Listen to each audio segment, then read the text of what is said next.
Hey, good morning, everybody. Welcome to a Friday Big Bite. A very special Friday Big Bite in that it's the one that is currently happening right now. 1st of December. It is the 1st of December. Right. Well, it's the 4th, but the Oh. first Big Bite. Oh, Phil. Oh, Thank We you. have three more left in 2020? Yeah, well, do we? Are we? oh, I only think, only two, yeah, we're gonna unless miss one. are we gonna do one on Christmas or Yes, special Christmas edition. We should, you guys. We should open presents on a live stream. That can be our Big Bite.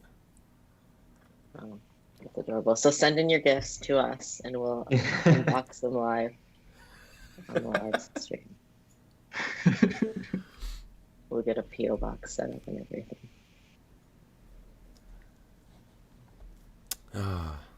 Aaron, yes, right now is all we can depend on. You're absolutely right.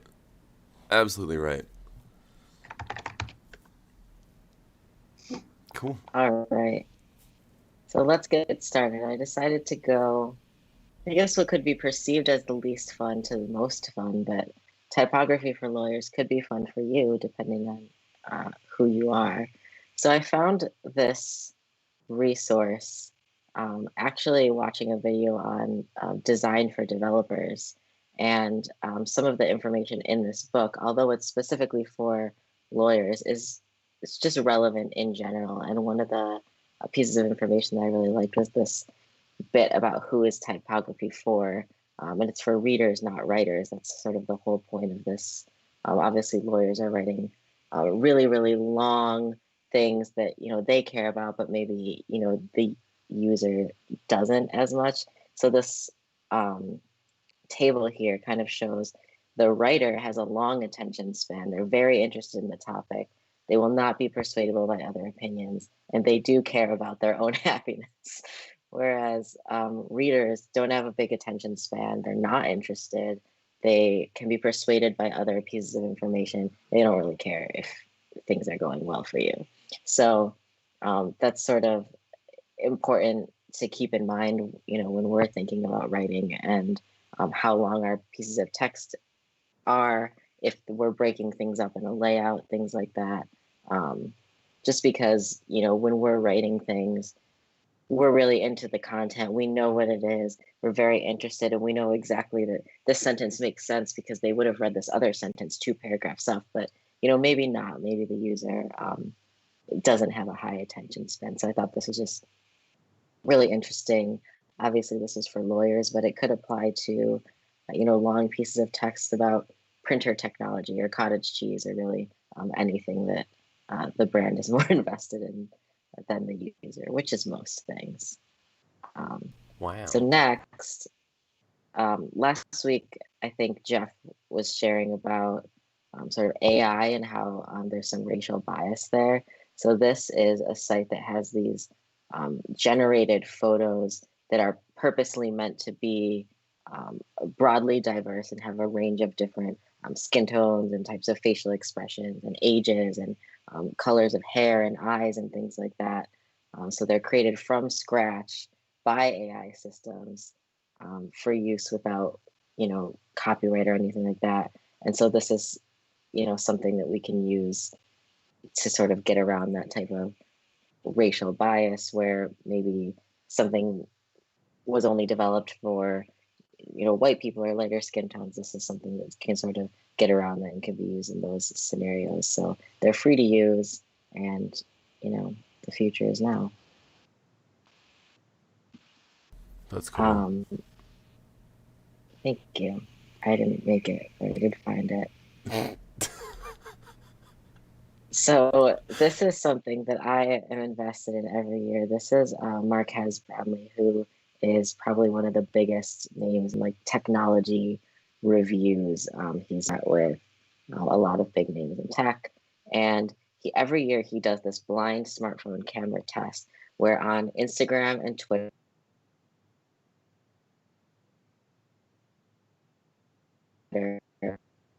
you sort of have to vote for the best one. And let me see if I can find the bracket. Yeah, so he does this bracket, and it's a blind test. You don't know what the phone is, and every year there's a winner, and every year the winner is surprising. Like one year it was like the Poco phone. The iPhone has never made it out of the first round. Pixel never makes it far. So he kind of it's just sort of a fun experiment, and he has some takeaways at the end.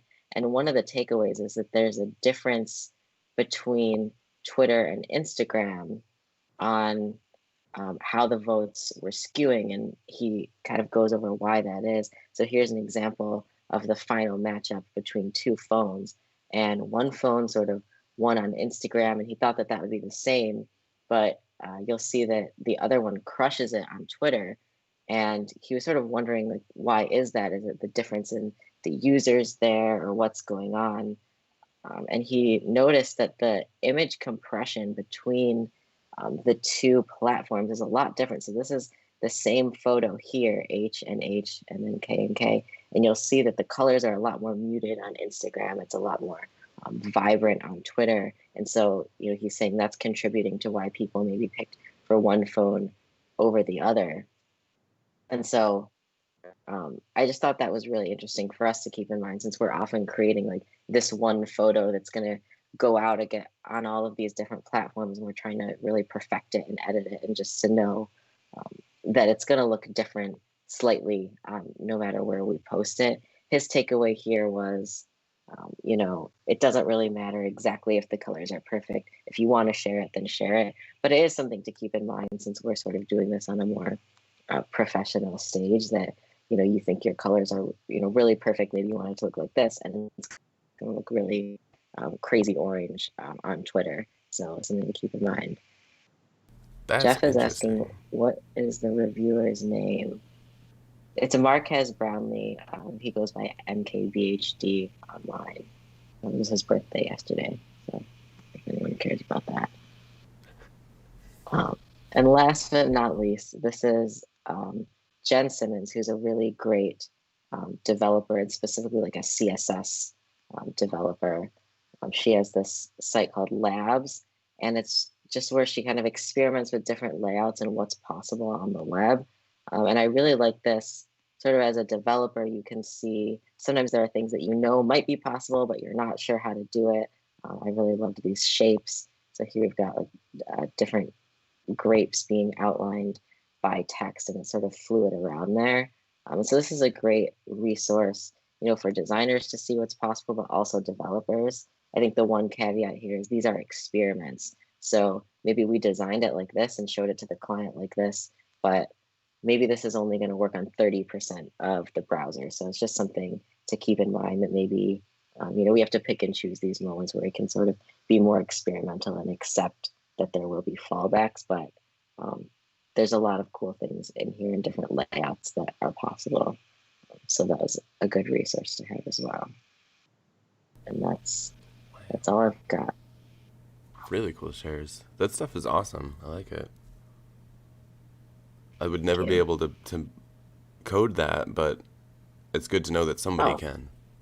Me either, obviously. So that's why we have copy and paste. So we can just Perfect. It just reminds me of like newspaper articles or like magazine articles. yeah, Seems it's like, very like editorial. yeah, maybe like in the future when more browsers support it, like web design will go in that direction. Totally. I believe Phil volunteered to go second specifically. Good. All right. So you should be seeing my screen. I just have a couple quick no, things. I'm sorry. No, What it's was just that? it was small, and then it got really big, and then it got small. Okay, here we go. You're good. Sorry. Okay. This is called Ungifted, and it's actually something that I guess was created last year, but is kind of even more fitting this year since, social distance is the cool thing to do now. But it was created by an organization called Do the Green Thing, and I had never heard of them, but they try to use creativity to help fight climate change. And so one of the ways that they wanted to do that was create less waste around the holidays. So when you have those Secret Santa events, when you're giving people gifts that you may not care about the next day, rather than do that, this is like a digital take on that. So the website has a lot of personality to it, but basically, it explains what it is. And then, it takes you through a few things that you can offer as gifts with a T, like a personalized playlist. Oh my God, I have a lisp today. What's happening? Month of memes. I guess you could do like a meme every day for a month. Motivational texts. Oh my God, I can't talk. Anyway, you kind of get the idea. So you can sign up your team or group of friends, and they emphasize again like zero waste, things like that. But then like a more digital aspect of it is that you can set a date for your shared screen gift reveal, so you can actually see the reaction. So I thought that was kind of fun, and might bring some cheer to an otherwise different holiday season. That's awesome. Now, the other thing is, you may have heard about this monolith, that's what we're calling it, in Utah, and a few others have popped up around the world.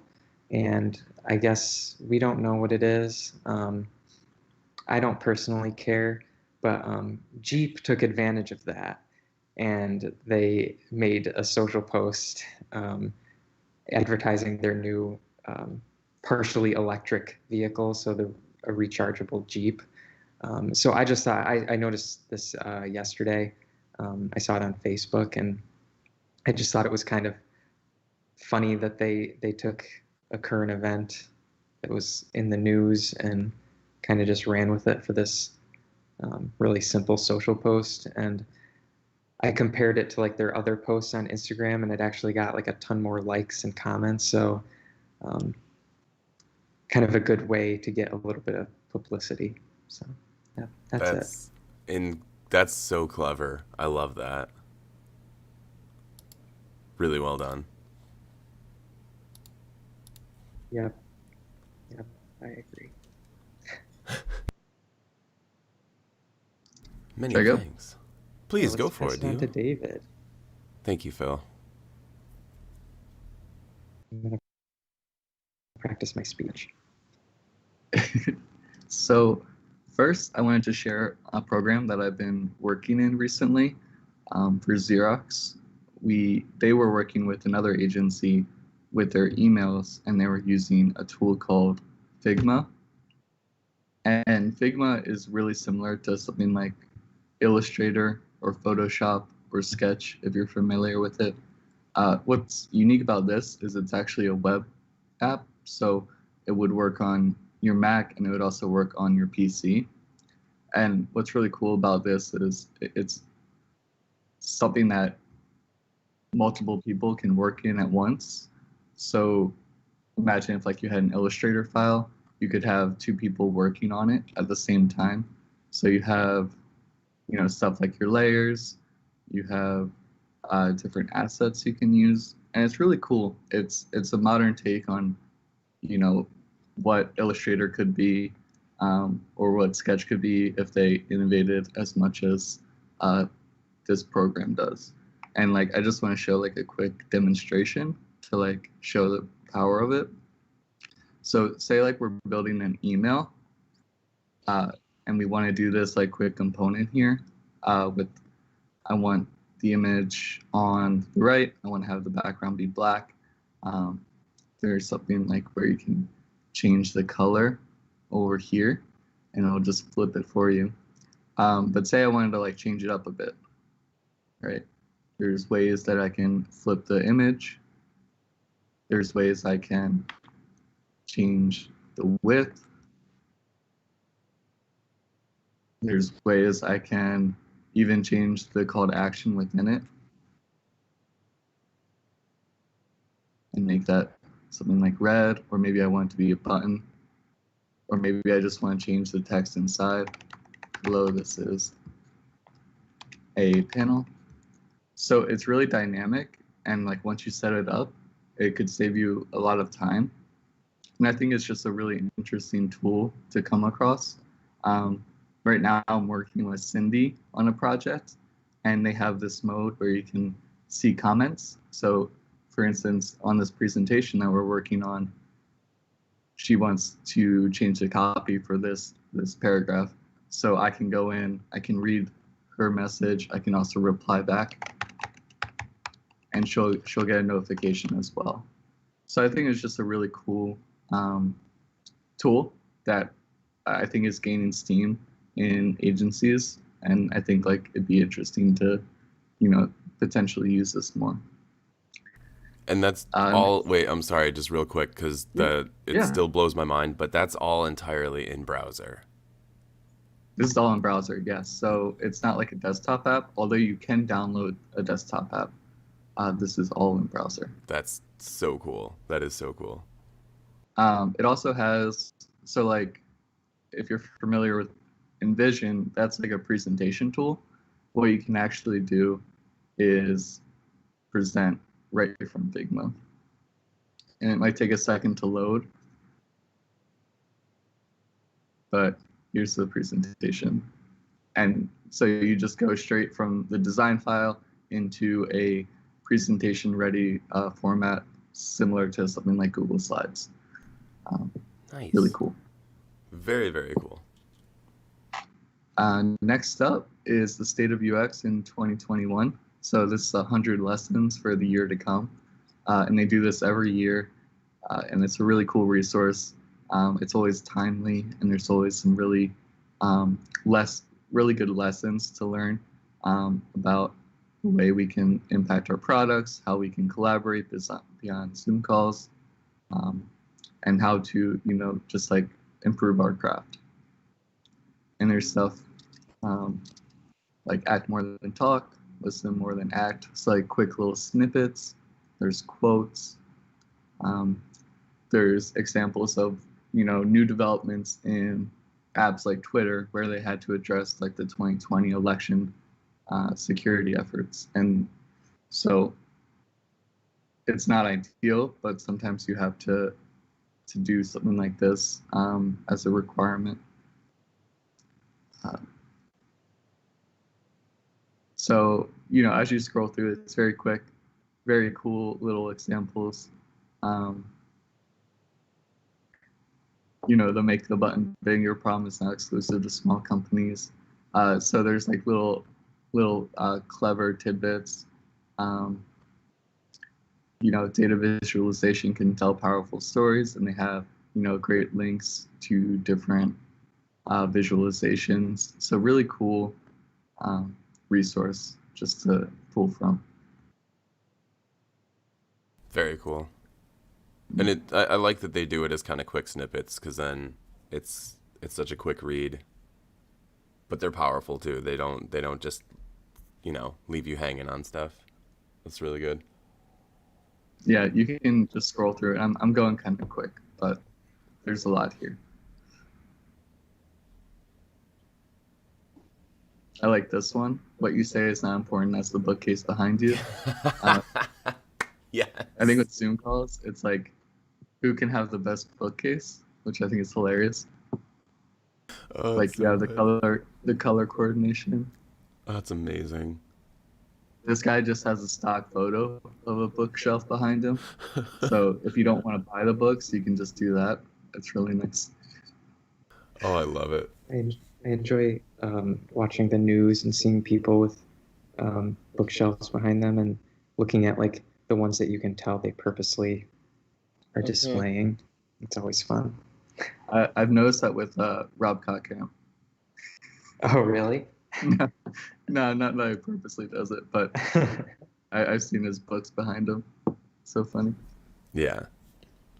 Cindy's are the best, though, because she's got them just kind of piled up.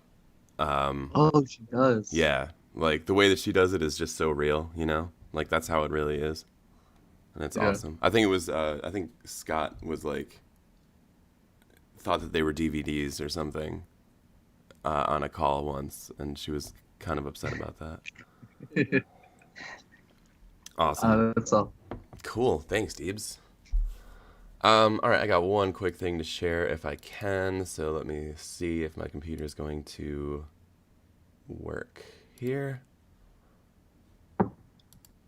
All right, cool. So Complex is a company that sells a whole bunch of cool stuff for cool kids. So I don't know much about it, but like they're very into shoes and culture and music and whatnot, and they have this cool thing going on, which is it used to be a live event, obviously, and since all like so many live events are moving to digital this year, they wanted to do something that was a little bit more fun because they wanted you to still have that interactive experience. So they've created what's essentially like a video game. It's an open world, shoppable virtual destination. So it's really, really cool. It's going to be happening from December 7th through the 11th. So you guys can go, you can check all this stuff out. There's like a whole bunch of stuff going on as far as people speaking. We've got musicians coming in to play and stuff. But I think the really, really cool part is the actual like shopping area. So I'm going to quickly scroll down to the video and show this for you guys. Hold on one moment. This is not a digital event. This is a first-of-its-kind week-long virtual destination. There are no tickets to buy, no app to download, just log in, create your avatar, and explore. Shop daily exclusives from dozens of brands in Ford neighborhoods, order deliverable delicacies from virtual food trucks, race to secure surprise drops, watch exclusive panels, performances, screenings, and more. Sign up at complexland.com to know more. So they have so many cool like events and things that are happening, and they have that whole kind of like supreme thing of, you know, like the exclusive drops that are happening, but you actually have to like go to a specific area of this virtual event to get them and stuff. So it kind of makes it a really fun, like just kind of a one of a kind experience that I would never have really been, I would have never gone to this in person, but now that it's digital, I totally want to check it out. Just a really, really cool way to embrace the state of the world right now. So that's it for me. That was all I had this week. So I don't know. Anything? Anybody else? Anything from the people? Because you guys do know you can submit your own stuff, of course.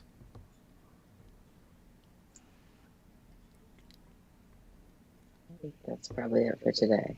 Yeah. But do remember that you can submit your stuff. So feel free to do so at any point in time. But anyway, cool beans. Well, thank you guys for jumping in. And I guess we will see you next week. So have a great weekend. Have a great following week. And enjoy. Bye, everybody. Bye. Bye.